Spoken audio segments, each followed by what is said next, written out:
Ibu dan Bapak Guru Hebat. Kali ini, Ibu Bapak akan melihat sebuah contoh situasi pembelajaran bersama Ibu Derana, guru biologi SMA kelas 10. Karena situasi sedang pandemi, Ibu Derana melakukan pembelajaran menggunakan metode flip learning. Flip learning adalah model pembelajaran di mana sebelum pertemuan daring dengan guru, murid diminta untuk mempelajari materinya terlebih dahulu secara mandiri. Mari kita lihat bagaimana Ibu Derana mengelola pembelajarannya.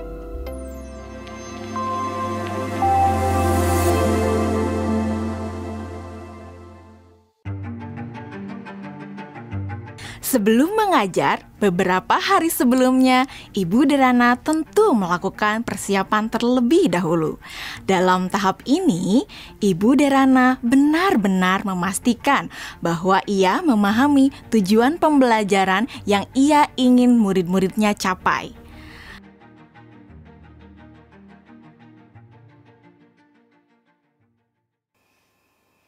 Kemudian, Ibu Derana mempersiapkan bahan dan sumber belajar yang berusaha ia sesuaikan dengan kebutuhan belajar murid-muridnya.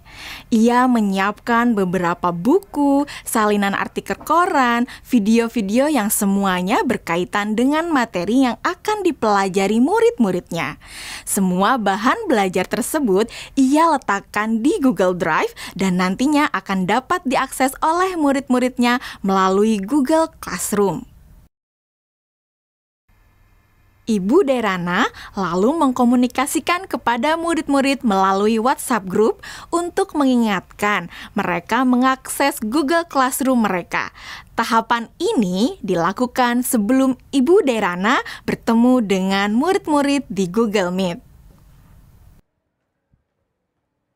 Beberapa hari setelahnya, sesuai dengan jadwal, Bu Derana melakukan pertemuan secara sinkron dengan murid-murid melalui Google Meet.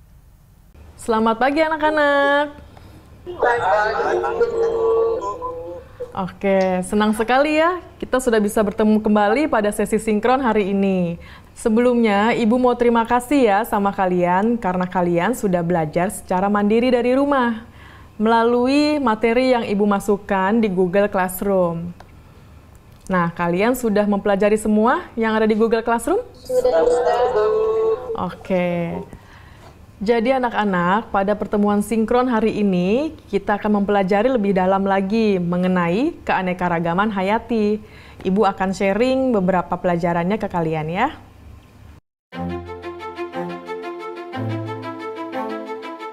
Nah, anak-anak, sekarang Ibu ada pertanyaan. Jawab pertanyaan dari Ibu ini ya. Tingkat keanekaragaman hayati mana yang paling penting dilindungi terlebih dahulu? Mengapa demikian? Keanekaragaman hayati karena ada sumber daya alam tersebut sudah dipastikan lebih terjamin, Bu. Kesehatannya juga fungsinya juga sumber daya alam hayati ini juga lebih sering digunakan dibandingkan dengan sumber daya alam non hayati karena lebih terjamin. Seperti itu, Bu, jawaban dari saya. Oke, jawabannya bagus sekali itu ya. Itu lengkap banget jawabannya. Yang lain sudah mendengarkan dan sudah memahami apa jawaban dari Dwi Melati? Sudah, Bu. Oke, sekarang kita lanjut ke pertanyaan selanjutnya ya anak-anak ya. Kapan terancamnya keanekaragaman hayati ekosistem dapat mengancam keanekaragaman hayati spesies dan genetis? Dan kenapa jawabannya seperti itu? Kalian bisa menjawab pertanyaannya melalui kolom chat ya. Selama sesi sinkron, Ibu Derana memberikan pertanyaan-pertanyaan lainnya yang dapat memperkaya materi dan pemahaman murid akan konsep. Di akhir pembelajaran, Ibu Derana memberikan murid tantangan untuk menganalisis ancaman pada satu lokasi di wilayah Indonesia yang membawa dampak negatif bagi 3 tingkatan keanekaragaman hayati. Berikut rekomendasi penanganannya. Yusuf, silakan. Tugasnya dibuat dalam bentuk apa, Bu? Apakah boleh dalam bentuk infografis? Oke, ada lagi yang mau ditanyakan? Yang lain ada yang mau bertanya? Nadia. Oke, silakan pertanyaannya apa Nadia? Apakah boleh dalam bentuk poster juga, Bu? Kalian boleh memilih bagaimana cara kalian menunjukkan pemahaman kalian. Bisa melalui video, poster, tulisan, dan sebagainya. Ya Bu, izin bertanya. Ya. Lokasinya yang dipilih gimana ya Bu? Apakah ada ketentuan-ketentuan khusus? Oke, ada lagi yang mau bertanya? Ibu simpan dulu pertanyaannya ya. Bu, saya mau tanya, apakah untuk mengerjakan tugas ini kita harus datang ke lokasi tersebut, Bu? Oke, untuk lokasinya tidak perlu datang langsung ke lokasi tujuan ya. Jadi kalian bisa mencari langsung itu melalui online. Bu Derana melakukan diferensiasi produk dengan membebaskan murid memilih bentuk hasil pekerjaannya atau produk tugasnya sesuai dengan kenyamanan murid. Anak-anak, tadi Ibu sudah sampaikan ya bahwa hasil pekerjaan kalian dapat dibuat dalam berbagai bentuk produk.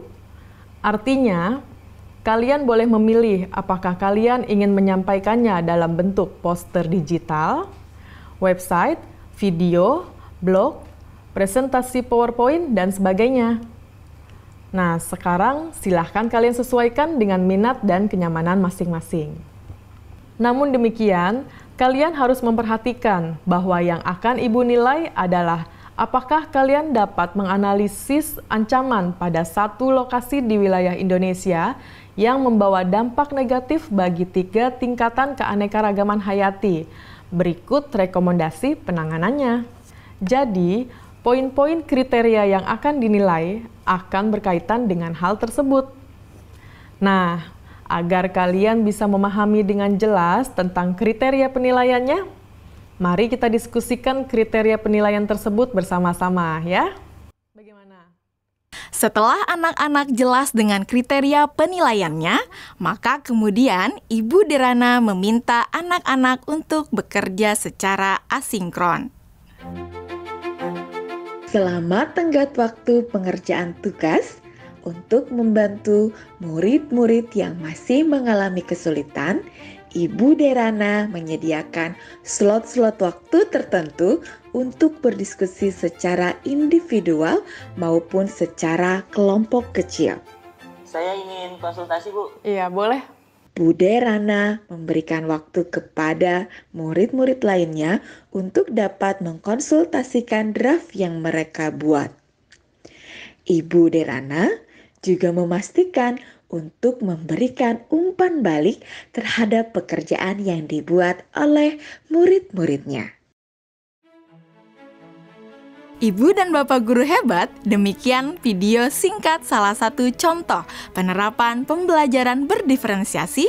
Tetap semangat, Ibu dan Bapak Guru Hebat.